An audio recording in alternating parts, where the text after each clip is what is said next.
Hay algo que me pasa bastante frecuente, hace 6 años desde que empecé a viajar, que es que estoy en, por ejemplo, un hostel o alguna reunión social donde no conozco a nadie y me preguntan a qué me dedico. Sería muy fácil decir que soy dentista, por ejemplo, pero no. Entonces yo digo que me dedico a viajar. Y ahí la gente generalmente no entiende a qué me refiero. Me dicen, qué bueno, tenés plata, no tenés que trabajar, podés vivir de vacaciones todo el tiempo. Y me empiezan a hacer una pregunta tras otra, que es lo que ahora voy a tratar de contarles. Y bueno, hubo una pregunta más curiosa que me hizo hace unas semanas un mexicano en París. Estábamos en un cumpleaños, un chico que no me conocía, y él lo que me preguntó fue, ¿cuál es tu pedo? Dice, como, ¿cuál es tu problema? O sea, ¿qué onda? ¿Cómo es tu vida? Entonces, lo primero que les quiero contar, para que entiendan, que vivir viajando no es lo mismo que vivir de vacaciones. Como se puede, tal vez uno de afuera dice, bueno, esta chica se la pasa, no sé, yendo a la playa, descansando, sin hacer nada. Y no es así. Yo sé que parece algo tal vez enorme o raro, esto de vivir constantemente moviéndose de un lugar a otro, pero lo que uno se da cuenta cuando empieza a viajar es que hay mucha gente que vive así. Y que no es que somos suertudos o millonarios, que no tenemos nada mejor que hacer, sino que somos personas que necesitamos el movimiento en nuestra vida. Tenemos una vida como cualquiera de ustedes, tenemos rutinas, tenemos objetivos, pero necesitamos estar moviéndonos de un lugar a otro. Así que bueno, ahora intentaré explicarles un poco en qué consiste mi vida. Primero, los viajeros no somos superhéroes ni tampoco somos millonarios. Visto de afuera, sobre todo para la gente que sueña con viajar, supongo que acá hay muchos que soñarán con dedicarse a viajar, pensarán que para ser viajero se necesita una personalidad especial, que uno necesita, no sé, ser muy extrovertido, ser muy simpático, ser muy valiente, muy aventurero, así, llevarse el mundo por delante. Y les digo que no es así, porque cada cual viaja con lo que es. Yo, por ejemplo, soy bastante tímida, soy más que nada introvertida, no me llevo el mundo por delante, pero igualmente viajo. Y creo que uno no tiene que cambiar su personalidad para poder dedicarse a eso. Yo creo que hay que tener ganas. Uno tiene que tener ganas de dedicarse a esto. Les voy a contar cómo empecé, que es una de las preguntas que más suelen hacerme. Esto de vivir viajando no fue algo que se me ocurrió un día para el otro. No es que terminé de estudiar y dije, bueno, ¿qué puedo hacer? Me voy a ir de viaje. Sino que siempre lo soñé. Desde chica soñaba con dar la vuelta al mundo, con explorar, pero no quería viajar 15 días al año como me planteaba tal vez la sociedad, sino que quería dedicarme a trabajar de viajera, o sea, ser una viajera profesional. Obviamente cuando anuncié esto a mi familia, después de haber terminado una carrera de comunicación social, cuando todos esperaban que yo me metiera en una oficina, lo primero que me dijeron fue que estaba loca, que no se podía vivir así, que estaba buscando algo que era irreal, que tenía que buscarme un trabajo, que pensar en algún momento en tener una familia y en seguir ese camino que nos marca la sociedad. Sobre todo, les parecía muy peligroso la idea de una mujer viajando sola. Entonces me decían, pero vos no ves las noticias, no ves todas las cosas malas que pasan, ¿cómo te vas a ir sola? Me llegaron a decir que no iba a volver viva, o sea, cosas así. Pero yo tenía un impulso muy fuerte de irme y lo que quería era conocer América Latina. ¿Por qué? El año anterior, antes de terminar de estudiar, estando en tercer año de la carrera, me había ido de viaje a Bolivia, de mochilera por primera vez, con un grupo de amigos. Y durante una parte del viaje decidí separarme de ellos. Habíamos llegado hasta Copacabana, que es casi al norte de Bolivia. Y cuando ya teníamos fecha de vuelta, y bueno, cuando estábamos por volver a la frontera de Argentina y Bolivia, yo decidí que quería ir a conocer un lugar que se llama el Salar de Uyuni. Nadie me quería acompañar, ya mis amigos se querían volver, entonces yo decidí irme sola. Era la primera vez que viajaba completamente sola. Y para volver, bueno, hice el viaje, me fue bárbaro. Obviamente mis amigos también me dijeron que estaba loca, que me iba a pasar de todo. Y cuando estaba volviendo en el tren, desde este pueblo hasta la frontera, viajé toda la noche con bastante frío porque el altiplano es una zona que de noche tiene muy bajas temperaturas. Y estuve así tiritando y cuando me desperté a la mañana siguiente, porque fue un viaje de toda la noche, vi que alguien me había tapado, me había cubierto con una manta. Y cuando miré enfrente, porque como yo estaba sola, vi que había una chica de mi edad, una boliviana, que estaba con su bebé recién nacido en brazos y con una nena, y que me sonrió y me dice, te vi que temblabas de frío y te tapé, así de simple. Y cuando miré la manta, vi que era la misma con la que estaba cubriendo a su bebé recién nacido, con esa manta me había tapado a mí. Entonces yo dije, para esto es que quiero viajar, para ver esta hospitalidad que para mí existe en todas partes del mundo, no solamente tal vez en los países vecinos, sino en todos lados. Y esa era la razón que yo daba para querer irme. Lo que pasa es que mucha gente no lo entendía. Mi sueño siempre había sido conocer culturas distintas, ver cómo se vestía la gente, qué comía en otros lugares, cómo pensaba, qué soñaba, y a la vez comunicarlo, contarlo al resto de, no sé si al resto del mundo, pero aunque sea a mi familia, a mis amigos o gente cercana que yo veía que tenía muchos prejuicios, que me decían, no, pero en tal país la gente es muy mala, te va a pasar de todo. Y yo decía, bueno, yo quiero viajar y lo quiero contar. Como les decía, hace 6 años ya que me dedico a viajar y a veces también visto de afuera, tal vez la gente piensa que los viajeros somos todos muy aventureros o que hacemos cosas locas o que, no sé, atravesamos el desierto en camello, cosas así. Bueno, yo no suelo hacer ese tipo de viajes. Lo mío es más tranquilo. A mí me gusta mucho caminar, me encanta conocer a la gente, sentarme en las veredas, mirar la vida desde un parque. Me gusta mucho quedarme en casas de familia, tratar de conocer el lugar un poco más desde adentro. Entonces, como les decía, no tuve grandes aventuras, tal vez como, no sé, cruzar todo el, qué sé yo, de un océano a otro en barco, atravesar, no sé, de Ushuaia a Alaska en bicicleta o caminando, como hacen algunos, que me encantaría, pero no. Entonces ahora lo que les voy a contar es un poco cuáles son mis recorridos, cuáles fueron mis recorridos, mejor dicho. Yo llamo a mi manera de viajar el síndrome de la veleta o del barrilete, como decimos en Argentina, que es que voy un poco a donde me lleva el viento.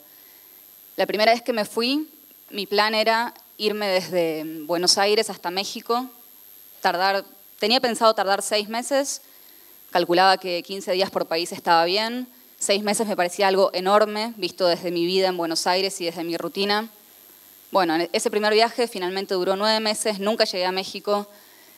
Mi viaje siguiente también dije lo mismo, voy a llegar a la India, nunca llegué, así que les voy a mostrar un poco cuáles eran mis recorridos. Este fue el plan, cuando uno se pone a soñar y agarra el mapa y empieza a trazar recorridos, dice, bueno, a mí me encantaría, por ejemplo, hacer desde Buenos Aires hasta Alaska, así, línea recta, subir. Un segundo viaje, quizá ir a Europa, atravesar toda Europa, pasar por Asia Central, China, el sudeste asiático, volver a Buenos Aires. En una tercera etapa me hubiese gustado, parece que me hubiese gustado seguir por Oceanía, no me acordaba, volver, subir desde Ushuaia a Buenos Aires y por último África. Este era como mi plan ideal, así de vida y de viajes. Bueno, en los últimos 6 años lo que hice fue algo bastante distinto y mucho más desordenado. El primer viaje que hice, que fue apenas terminé de estudiar, fue desde Buenos Aires hasta Honduras. De ahí di un salto a Canadá. ¿Por qué? Porque tengo familia en Canadá.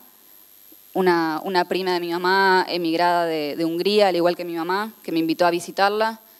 De ahí volví a Perú, volví a Buenos Aires. El segundo viaje que hice fue un poco más corto. Fue a Guatemala. Fue un viaje, por un lado, fallido, porque me enfermé estando ahí, me agarré dengue. Tuve que volver a las 2 semanas, pues no tenía ni fuerzas para ponerme la mochila. Estuve quieta un tiempo en Buenos Aires. A todo esto no les conté que durante mi primer viaje, el de América Latina, tuve la suerte de escribir un blog para un periódico argentino. Unos días antes de irme, me puse en contacto, digamos 10 días antes de irme, cuando ya tenía el viaje, ya tenía el pasaje de ida sacado a Bolivia, me puse en contacto con medios argentinos, como yo había estudiado comunicación y había trabajado en una revista, conocía gente que trabajaba en medios, me puse en contacto con ellos y les dije, bueno, miren, yo voy a estar dando vueltas por Sudamérica y Centroamérica. Si les interesa que cubra algún evento, que esté presente en lo que sea, me avisan. Uno de estos periódicos me respondió, me dijo que les interesaba mucho esto de que fuera mujer, viajando sola, mochilera, y me dijeron, ¿por qué no escribís un blog?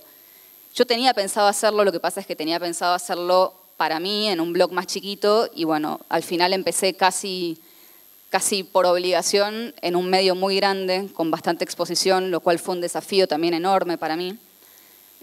Pero gracias a ese primer blog que escribí, como lo leyó mucha gente, empezaron a aparecer personas que ofrecieron ayudarme a seguir viajando. Así fue como el segundo viaje, fue este viaje cortito a Guatemala, fue auspiciado en parte por una agencia de viajes, en realidad por una persona que me dijo, mira, yo tengo una agencia y me gusta mucho cómo escribís y cómo mostrás el mundo y te quiero ayudar a seguir. Así que vos, dice, elegí un destino y te mandamos ahí. Yo en ese momento les dije, no, le digo, prefiero que elijan ustedes, como dejarme un poco al azar. Y me dijeron, bueno, te queremos mandar a México. Justamente era la época, no sé si se acuerdan, de la famosa gripe A. Entonces dije, no, por favor, cámbienme el destino. Me mandaron a Guatemala, me agarré dengue, o sea que fue casi lo mismo. Me tuve que volver. Dije, después de esto, esta agencia nunca más me va a ayudar, pero sí, varios meses después volví a entrar en contacto con ellos y me dijeron, bueno, ¿a dónde te querés ir? Y yo dije, mi sueño es viajar a Asia. Me dijeron, bueno, nosotros te vamos a dar el pasaje siempre y cuando vos vuelvas, abras un blog nuevo y sigas contando todo, relatando. Así fue como viajé al sudeste asiático. Estuve casi 1 año y medio viajando sola. Empecé por Tailandia. Tenía más o menos una ruta bastante ordenada, digamos. Empecé por Tailandia, la idea era hacer un círculo. Como ven, hice un caos. Fui a Tailandia, Malasia, Singapur, hasta que llegué a Indonesia todo bien. Bueno, en Indonesia conocí un chico, me enamoré de un indonesio, entonces hice mi base ahí y me quedaba 3 meses en Indonesia, me iba 3 meses a otro lado, volvía, así como 5 veces. Me fui a Vietnam, a Laos, a Camboya, llegué a China, volví, etcétera, hasta que en algún momento decidí volver a Buenos Aires. El cuarto viaje que hice, conocí por primera vez Europa, algo tal vez raro para un argentino que casi siempre empieza a viajar por Europa y después sigue por el resto del mundo. Conocí España, ahora igualmente les voy a mostrar fotos para que se den una idea. Conocí España, Marruecos, me volví. Después empezó el año de los viajes cortos, le digo yo, que fue el año pasado, cuando estuve en Buenos Aires escribiendo mi libro. Y también empezó la etapa de cuando me empezaron a invitar a viajes de prensa para escribir. Y así fue como me fui a Sudáfrica, me fui a República Checa, me fui a Uruguay, entre otros lugares. Y bueno, este último viaje, que ya ni sé a dónde me llevará, empezó por Sudamérica, iba a llegar hasta Brasil, cambié el plan, me vine a España desde Perú, recorrí algunos países de Europa y en este momento sigo acá. Les voy a mostrar algunas fotos un poco rápido porque en realidad es muy difícil elegir una foto de cada destino, pero eso es lo que intenté hacer para que vean qué es lo que a mí me llama la atención de cada lugar y cómo viajo y qué es lo que me gusta ver.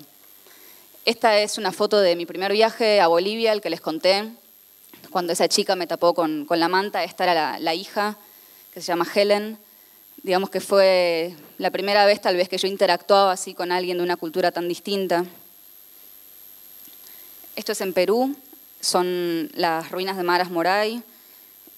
Perú para mí fue un país muy especial porque fue el primer lugar en el que empecé a viajar realmente sola. Porque cuando me fui por América Latina, en ese primer viaje, salí con una chica que era prima de una amiga, de casualidad.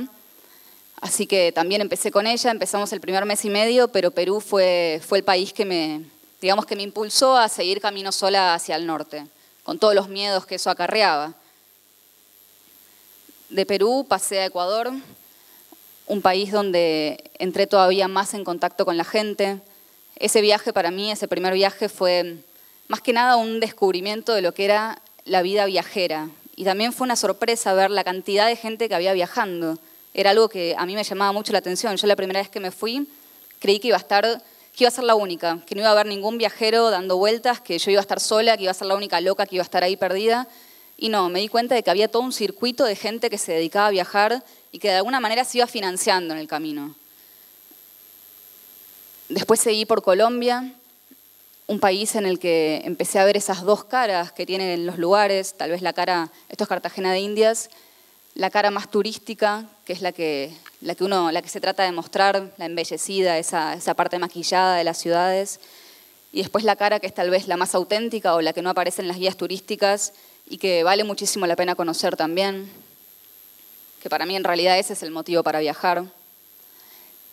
Hice el cruce desde Colombia a Panamá en barco, pasando por un lugar que se llama el archipiélago de San Blas, que son 365 islas que están dispersadas por el mar Caribe, donde vive una comunidad indígena, que son los Gunayala, Y ahí dije, bueno, descubrí uno de mis lugares en el mundo. Me pareció un lugar lindísimo para pasar el tiempo ahí.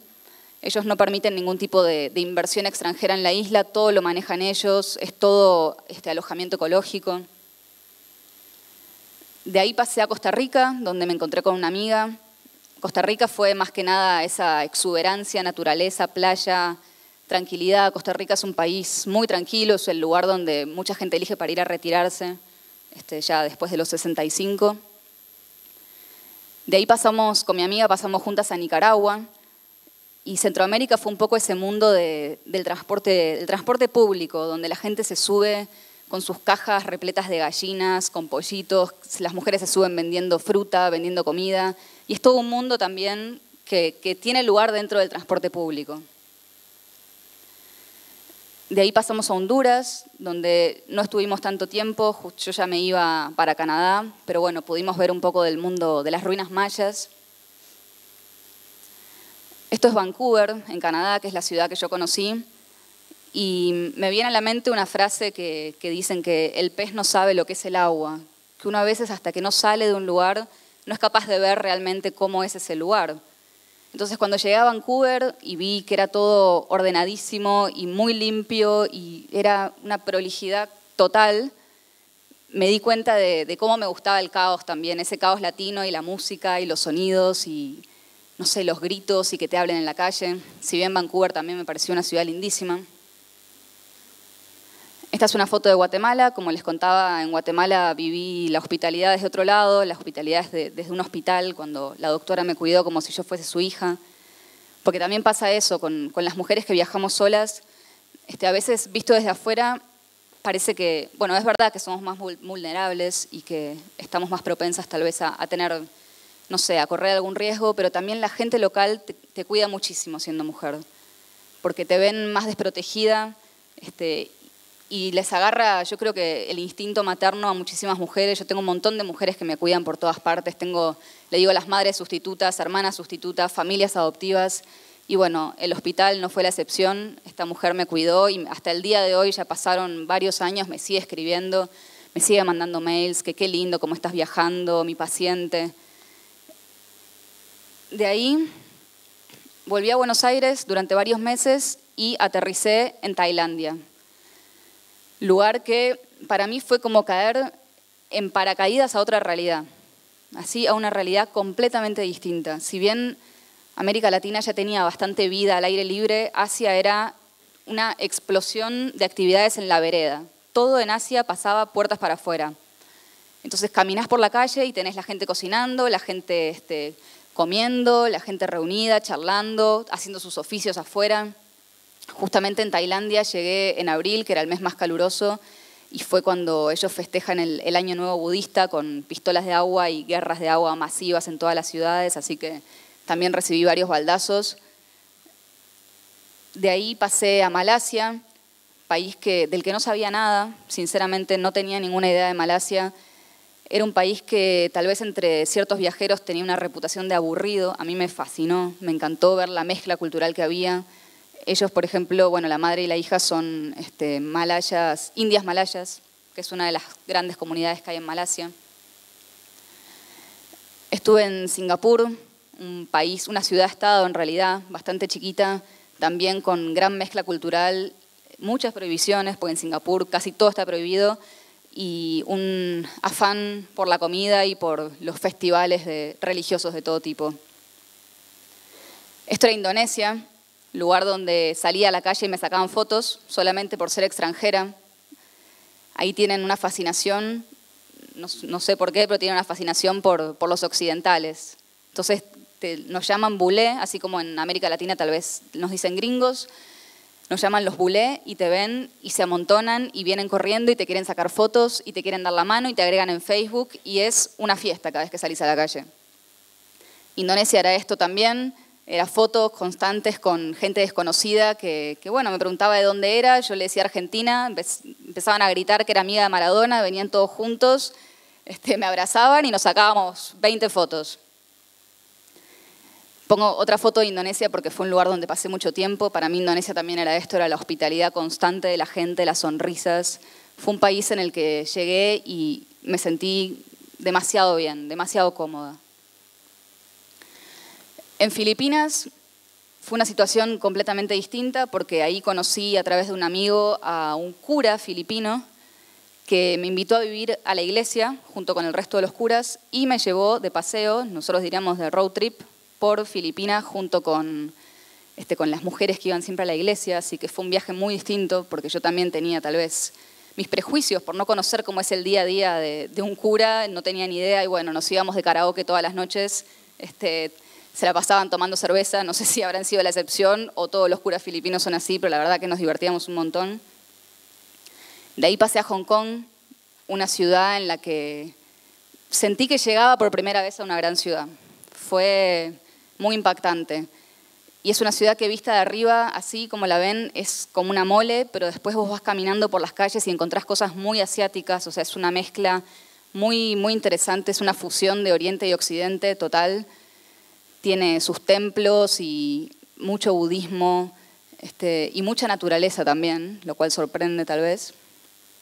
De ahí pasé a Macao, que es otra de estas ex colonias que ahora pertenecen a China, fue una colonia portuguesa. También una mezcla muy rara, no sé si ven ahí, esto es un casino. Es una ciudad, como Las Vegas de Asia, repleta de casinos y a la vez con construcciones coloniales como esta. Después Vietnam, país en el que deberían dar instrucciones para cruzar la calle porque era una hazaña atravesar estas motos que jamás frenaban, ahí no había semáforos. Entonces, bueno, uno va aprendiendo cómo, siguiendo a la gente local, vas aprendiendo cómo comportarte. Laos fue uno de los países también que más me gustó.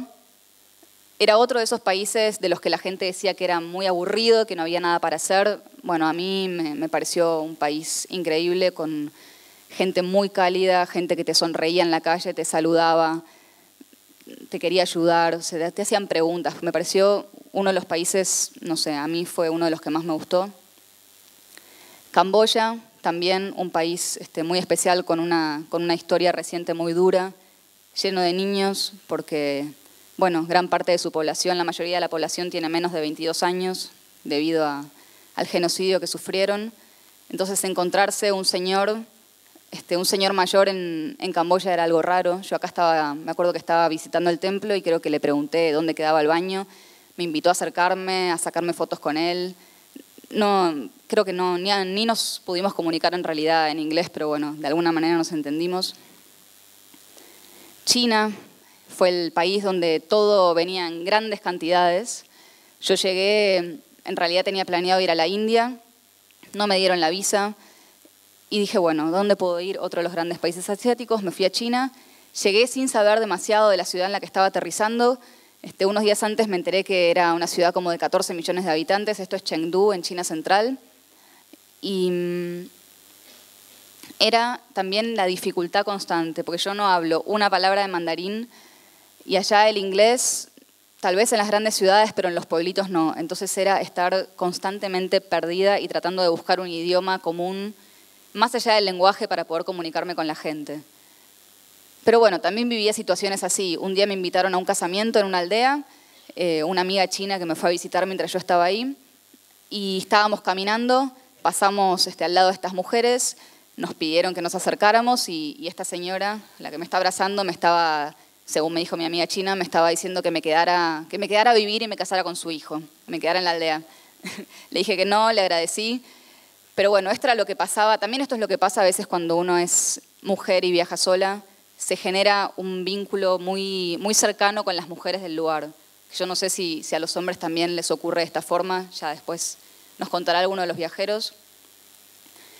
Esta es otra situación de China. Viajé con estas dos chicas, con el señor que nunca supe quién era y otra chica más. Viajamos 3 días juntas, jamás hablamos porque no nos entendíamos, pero íbamos paseando del brazo, nos sacamos fotos, comíamos, estábamos en el mismo hostel, hacíamos excursiones juntas. Jamás nos dijimos una palabra. Bueno, sí, en realidad nos hablábamos, pero ellas me hablaban en chino y yo le hablaba en castellano. O sea, quedaba igual. Esto es España, esto es Asturias, son los hórreos de Asturias. Para mí llegar a España fue muy especial porque, bueno, tengo familia en Asturias, no los conocía. Los conocí después de 26 años de hablar por teléfono y mandarnos cartas. Así que esta es una zona que para mí es muy importante. Después de España hice un viaje por Marruecos. También fue como llegar a otro mundo. Me recordaba muchísimo Asia por toda la vida callejera y esa explosión de colores y olores que hay en las calles. De ahí pasé a Suecia. En realidad esto fue casualidad. Estando en Marruecos me invitaron a lo que se llama Blog Trip, que es un viaje para blogueros de viajes. Me invitaron a Suecia, a Laponia. Bueno, acepté, era mi primer viaje así, con invitación de una secretaría de turismo. Tuve la suerte de ver la aurora boreal en una época en la que ya supuestamente no había auroras. Era un sueño que tuve toda mi vida y bueno, se me cumplió, no sé cómo, pero se dio. Después volví a Buenos Aires, hice algunos viajes por Uruguay. Como ven, el ritual del mate ahí está por todas partes. Este fue otro viaje que hice en el año de los viajes cortos, cuando me invitaron a Praga. También un viaje invitada por Turismo de República Checa. Hice varios viajes por Argentina, algunos de ellos con los acróbatas del camino, que son los chicos que van a hablar después. Ellos me enseñaron a viajar a dedo, así que compartimos varios viajes ahí, sobre todo por el interior de Buenos Aires, de la provincia de Buenos Aires. Llegamos a lugares como estos, mansiones abandonadas, con historias y mitos rurales de fantasmas y de muertes y de tragedias de todo tipo. Viajé a Sudáfrica, también invitada por la Embajada de Sudáfrica. Si bien fue un viaje muy rápido, que me hubiese gustado ahondar un poco más, pude ver, aunque sea pude tener un pantallazo de la realidad sudafricana y en ese momento Mandela todavía estaba vivo y estaba todo se palpaba bastante la historia en todas partes. Y ahora en este último viaje, yo hace ya 7 meses que salí de Buenos Aires por última vez, pasé por Chile, país que es vecino y que no conocía, porque no sé si al resto de la gente le pasará, pero cuando uno tiene algo cerca dice, puedo ir en cualquier momento, así que no va. Por fin fui a Chile, descubrí muchísimo arte callejero en Santiago, en Valparaíso, que es algo que a mí me encanta. A mí me encanta, me gusta mucho fotografiar artistas callejeros, ver la expresión, ver todo lo que se dice en las paredes de los lugares. También pasé por París, ahora hace poquito. A mí, más allá del arte callejero, me gustan mucho todas las expresiones artísticas que ocurren en las calles, como la música al aire libre, ver estas bandas así de 20 personas que se ponen a tocar. Me puedo quedar toda la tarde sentada ahí. Y como buena fan Beatle que soy, me fui a Liverpool, paseé por Penny Lane, que da el título a una de sus canciones más famosas, y decidí no hacer los tours, tal vez que ya estaban así organizados, como la ruta Beatle, irme a caminar por mi cuenta y terminé conociendo muchísimos personajes muy interesantes. Bueno, tal vez algunos estarán preguntando que todo esto es muy lindo, pero ¿esta chica de qué vive? Porque esto es lo que me preguntan casi siempre cuando yo cuento todo lo que hago. Entonces, en primer lugar, yo escribo. Desde que aprendí a escribir es lo que más me gusta hacer, a lo que siempre me quise dedicar, siempre soñé, además de viajar, con ser escritora, con publicar libros, pero así como me decían que uno no puede vivir viajando, también me decían que no se puede vivir de los libros. Esa era otra de las grandes frases que me dedicaba a la gente cuando yo les contaba lo que quería hacer. Estos son 2 artículos que publiqué. Esta fue la primera vez que una nota mía, un artículo salió en la tapa de una revista. Fue nota de tapa sin que yo supiera, porque me lo dijeron un día antes de que saliera la revista. Me dijeron, al final tu nota es nota de tapa, así que mandanos una foto y no sé qué. Bueno, fue una sorpresa muy grata. Como les contaba, yo empecé con un blog para un periódico, después abrí mi propio blog, que escribo ahora hace 4 años, que se llama Viajando por ahí. Y de a poco, mejor dicho, cuando yo me fui, cuando me fui a Asia, en el 2010, contacté a varias revistas y les propuse publicar, les mandé varios sumarios con ideas así de artículos, ninguna revista me contestó. Entonces dije, voy a abrir mi propio blog y voy a empezar a escribir ahí y ya veremos qué pasa. Y haber abierto ese blog me abrió me trajo muchas posibilidades, me trajo mucho trabajo sin que yo tal vez lo buscara. Y varias de esas revistas a las que yo había contactado antes de irme, me contactaron a mí unos años después y me dijeron, vimos tu blog y nos gustaría que publiques algo para nosotros, nos gustaría que escribas algo. Entonces se invierten a veces las cosas o no suceden como uno espera. Pero bueno, cuando digo, este fue el libro que autopubliqué el año pasado, este es mi primer libro, el sueño que tenía desde que empecé a viajar era hacer un libro de mis recorridos, de mis historias. Sabía que para eso tenía que viajar, o sea, primero principalmente viajar, después, o sea, que no podía hacer un libro desde el día cero. Por eso también empecé con un blog. Este es el fruto de 5 años de estar recorriendo el mundo, de muchas historias, de muchos kilómetros, de muchísimo trabajo, porque para hacer esto estuve un año, más o menos, no, un poquito menos, pero unos 10 meses en Buenos Aires, quieta, trabajando día y noche. Es un libro autoeditado, es decir, que lo hice por fuera del circuito editorial tradicional. Decidí apostar por lo independiente y también confiar en la ayuda de mis lectores. Entonces, cuando anuncié en mi blog que iba a publicar un libro, les dije, bueno, pero necesito su ayuda. Y largué una preventa y les dije, necesito que me ayuden a financiarlo porque yo sola no puedo.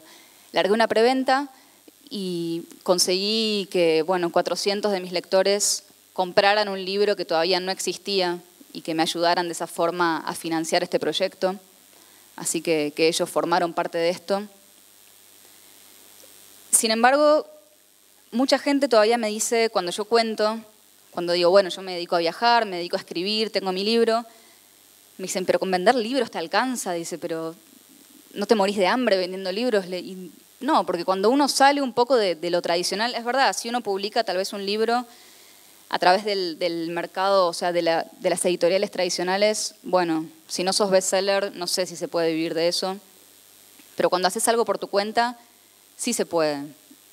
Por lo menos en este momento yo me estoy financiando así, con la escritura. Y también lo que me hace pensar esto es que cambia mucho la concepción de lo que es el trabajo. Hay gente que me dice, incluso después de que yo le muestro el libro, más allá de que si te morís de hambre o no, me dicen, se les escapa decirme porque vos no trabajás. Entonces ahí me pongo a pensar, digo, al final el trabajo, ¿qué es lo que define al trabajo, no? El trabajo es estar en una oficina 8 horas por día, el trabajo es cobrar un sueldo a fin de mes, el trabajo es tener un puesto, que te asciendan. ¿Qué es realmente trabajar? Para mí trabajar es poner la pasión de uno, como dice, hay un blog de una amiga que es pone tu pasión a trabajar, es eso, es apostar por lo que uno sabe que le puede aportar al mundo, qué es lo que le puede dar positivamente al mundo, y eso rinde sus frutos. Y también es un poco aceptar que ya el trabajo no se hace siempre, no tiene por qué hacerse en lugares estáticos. Es muy posible vivir moviéndose de un lugar a otro y hacer de cada lugar su oficina, que es lo que hago yo en este caso. Por eso el concepto de nómada digital es alguien que se va moviendo de un lugar a otro y que trabaja a través de Internet. Yo les había dicho, los viajeros no somos superhéroes. Los nómadas digitales, no sé si son superhéroes, pero tienen que aprender muchísimas cosas que uno no se imagina que tenía que saber cuando empezó. Yo desde que abrí un blog me tuve que hacer diseñadora web, me tuve que hacer programadora, tuve que resolver todos los problemas cada vez que se me cae la página, tuve que aprender a hacerme mi propia prensa, mi propia difusión, mi marketing, contactarme con otros blogs. Cuando hice el libro, lo mismo, aprender maquetación, aprender a editarme. Entonces, es mucho mucho trabajo que yo jamás imaginé que iba a hacer. También me dedico a sacar fotos. Estos son, por ejemplo, a veces las publico en señaladores de libros o calendarios. Suelo hacer exposiciones de fotos. También la fotografía es algo que me gusta mucho. Publico artículos con mis propias fotos. Una de mis oficinas. Mucha gente me dice, cuando termino de contar toda esta historia, se convencen y dicen, está bien, acepto todo lo que me estás diciendo y hacelo ahora que podés. Dice, porque después llegan los hijos, llega la familia, vas a tener que frenar en algún momento, esto no se puede hacer toda la vida. Y ahí yo creo que yo y muchísimos viajeros argentinos sacamos el mismo as de la manga y decimos, ¿conocen a la familia Zapp? Bueno, si no las conocen, yo les cuento. Ellos empezaron viajando como pareja hace más o menos 13 años. Se compraron un auto antiguo, se fueron desde Buenos Aires hasta Alaska con el plan de hacerlo creo que en 4 meses o algo así. Terminaron viajando casi 4 años y tuvieron 2 hijos en el camino y escribieron un libro. Ahora viajan hace como 12 años con sus 4 hijos y su libro.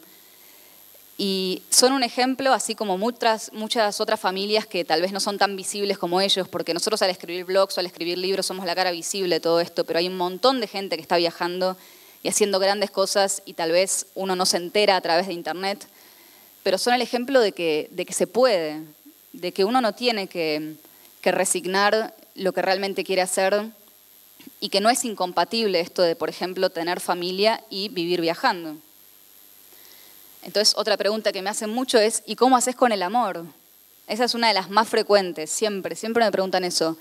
Dicen, ¿cómo haces? Porque supongo que no tendrás pareja estable nunca o que, bueno, habrás decidido no tener familia.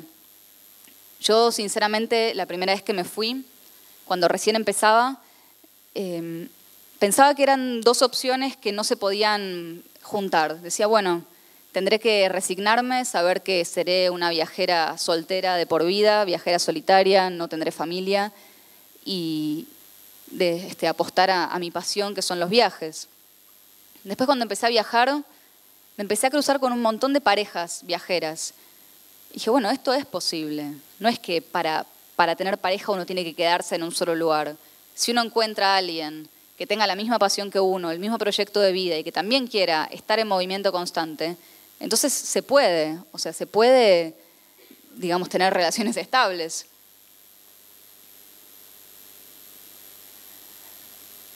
También una cosa que quizá no se ve desde afuera en un principio cuando uno piensa en esto de viajar y dice qué lindo, a mí me encantaría vivir viajando, estar todo el día conociendo gente nueva, lugares nuevos, es que el viaje, como la vida de cualquiera, tiene su lado oscuro, su parte no tan linda, no tan divertida, que tal vez no tiene tanto que ver con ese miedo que a nosotros nos meten de que te va a pasar de todo, de que te van a robar, de que te vas a enfermar. Es cierto, yo me enfermé, puede pasar, yo me enfermé varias veces, lo superé por suerte, me robaron, no es el fin del mundo. Yo creo que esto del lado oscuro de los viajes va más por otro lado, que es por algo interno. Me preguntan mucho si yo no me canso de viajar. Sí, muchas veces me canso. Es muy agotador tener que cada 3 días estar moviéndote de un lugar a otro, armar, desarmar la mochila, conocer gente, contarles siempre lo mismo, qué es lo que haces, dónde estuviste, dónde fuiste, de dónde venís, a qué te dedicas. También es muy duro conectar con la gente porque uno se hace amigos muy rápido viajando y después decir, bueno, pero esta persona no la voy a ver más. O quién sabe cuándo nos volveremos a encontrar. Entonces, esas despedidas para mí son una de la parte más difícil de los viajes y de este estilo de vida así, de nomadismo. Y muchas veces, sobre todo si me agarran en algún momento medio sensible, digo, yo no sé si puedo sobrevivir a esto de estar despidiéndome constantemente de la gente. Es algo muy triste. Pero a la vez, después, bueno, en mis momentos más positivos, digo, también eso me enseña mucho a disfrutar el momento y el día a día y lo que estoy viviendo en el momento con esa persona. Y decir, bueno, en algún momento nos volveremos a cruzar, porque si yo viajo y vos viajás, ya nuestros caminos se volverán a encontrar. También, por lo menos a mí me pasa muchas veces que me canso un poco de ser huésped, de no tener mi espacio, de estar siempre de casa en casa, no poder un día quedarme, no sé, todo el día en la cama porque no tengo ganas de hacer nada, o de pasarme todo el día escribiendo, o de simplemente estar un día de mal humor. A veces cuando uno es huésped trata de ser agradecido con la gente y tiene quizá esa presión de estar bien, de estar alegre, sonriente. Bueno, en mi caso yo a veces necesito mi espacio propio. La soledad es otra cosa que a veces, bueno, yo lo siento también. Yo viajo sola, si bien estar solo, viajar solo no quiere decir que uno va a estar solo. Al contrario, creo que nunca estás más acompañado que cuando estás viajando solo. ¿Por qué? Porque no tenés a nadie, entonces estás muy abierto ante el mundo, muy receptivo ante la gente. Es muy fácil entablar conversación, mucho más fácil de lo que se imaginan, entablar conversación con otra persona, con la gente local, con la gente en los hostels. Pero a veces uno siente la soledad de bueno, estoy sola en el mundo, acá no hay nadie que me conozca de toda la vida, me puedo enfermar, ¿quién me va a cuidar? Siempre aparece alguien, pero ese sentimiento de soledad también existe. Otra cosa que yo odio es volar. A mí no me gusta tomarme aviones. Por eso decidí que, si puedo, me gustaría recorrer todo el mundo por tierra. Además, me gusta ir viendo cómo cambia el paisaje. Pero a veces el avión es necesario. Me invitan a un viaje de prensa, me tengo que tomar un avión, la paso muy mal. Y con esto de trabajar por internet y desde cualquier lugar del mundo, yo creo que a veces es un poco como trabajar desde tu casa, que no sabes cuándo cortar. Como no tenés horarios fijos, podés estar todo el día. Y más cuando implica estar en internet, también quiere decir que a veces uno no se da cuenta y se pasa para el otro lado y está sobreconectado o hiperconectado. Entonces es algo que también hay que aprender a controlar. Yo ahora en este momento estoy tratando de alejarme más de redes sociales y bueno, de estar disfrutando el lugar, porque quizá uno se olvida, se mete en esa vorágine de internet que al final estar frente a la computadora es como estar en la oficina y se olvida de lo que le rodea. Entonces, para que vean que también esto de vivir viajando tiene su lado no tan alegre. Y creo también que cuando uno ya dedicó varios años de su vida, si bien los míos por ahora son pocos, espero que sean muchos más, pero cuando se dedica así a viajar constantemente, los objetivos de un viaje van cambiando. Yo salí con el plan de conocer, tenía mucha curiosidad de ver cómo vivía la gente, cómo era cada cultura, de conocerme a mí viajando.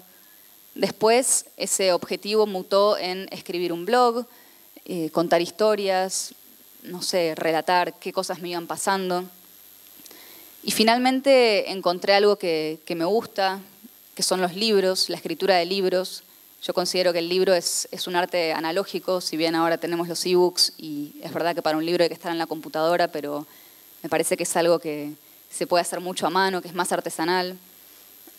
Y por eso, como les decía, creo que uno va encontrando su manera de viajar.